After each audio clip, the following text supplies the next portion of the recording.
that could solve so many problems is used for weapons instead. You see? This is an immature science, an immature humanity. But we say we want you to take the mature point of view.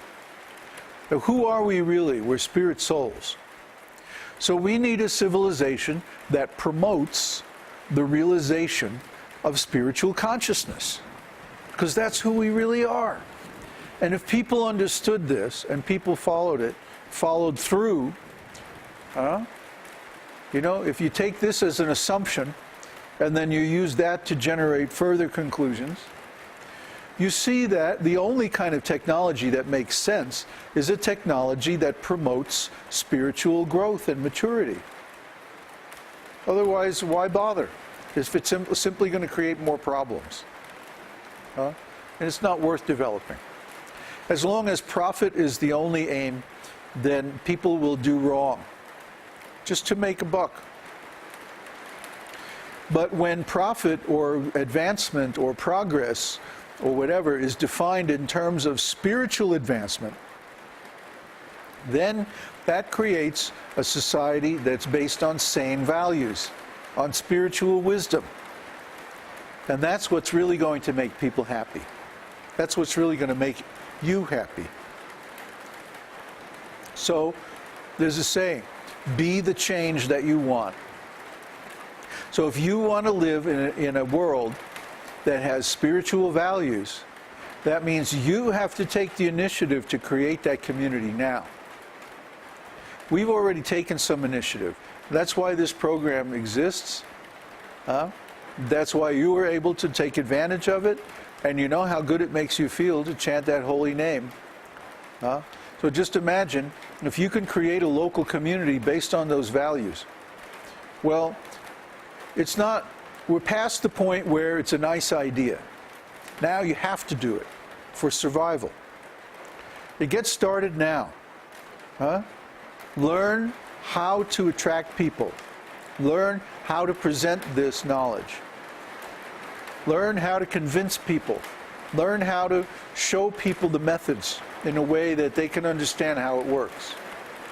You have to become a spiritual teacher. You have to become a spiritual leader yourself. That's the only answer that is really going to help you. It's really going to save you.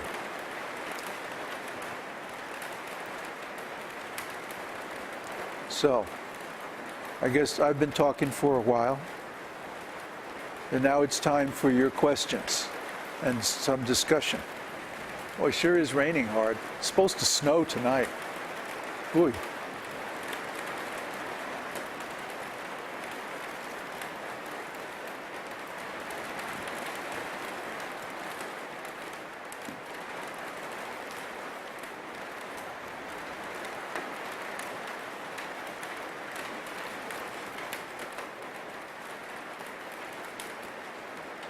Hare Krishna. Hare, okay.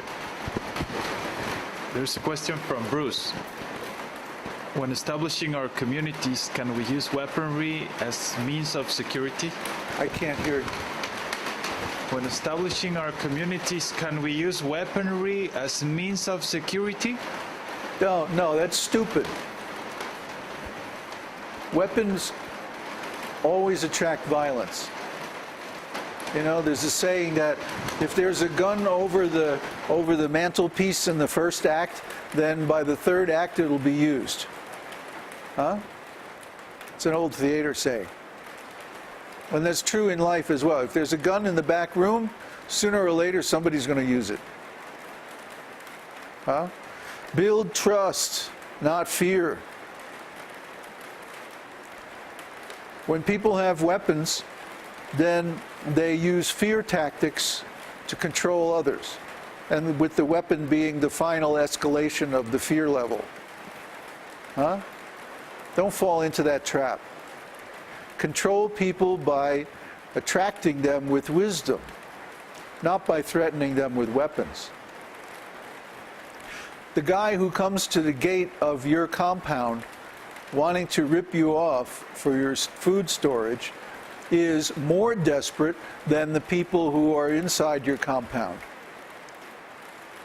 If you know how to play that, you can convert him. I'll give you an example. Our sister community over in Congo, Africa, they had a security problem with the rebels up in the hills. Rebels in the hills were coming down, stealing the vegetables from their fields and cutting down the trees in their managed forest areas. So the leader there, he arranged a meeting with the rebel chiefs.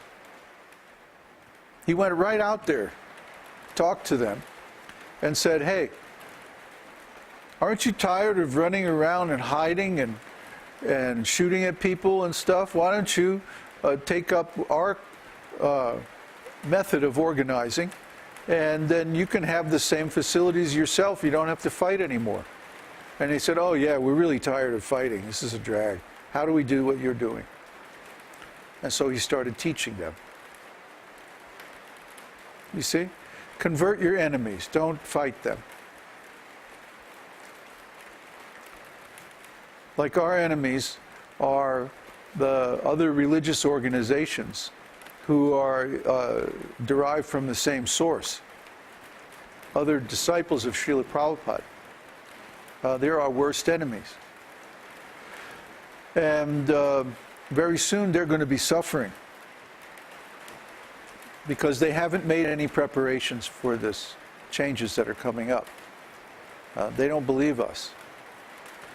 But then there's going to be a time when they finally get it.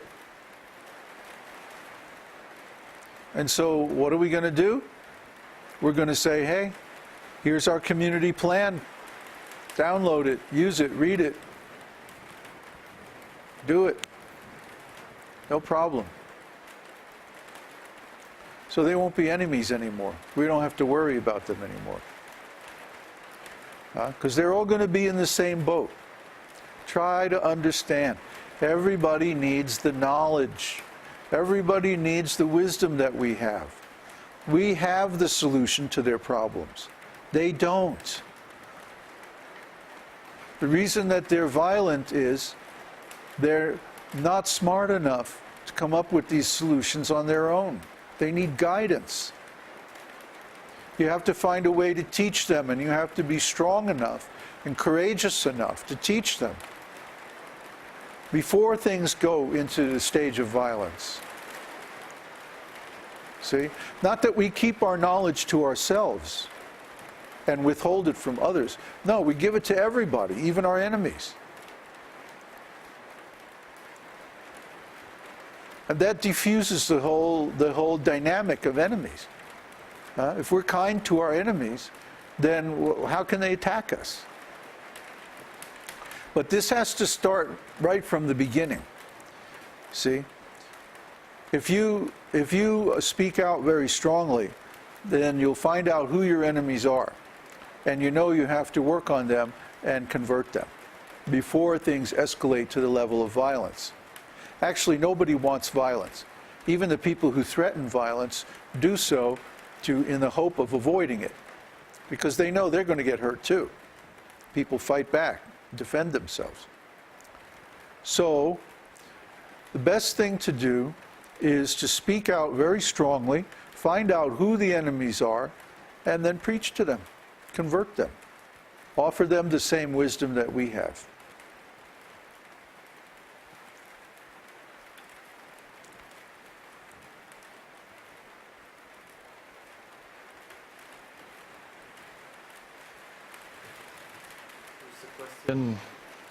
Here's a question in Spanish, so I'll translate the answer.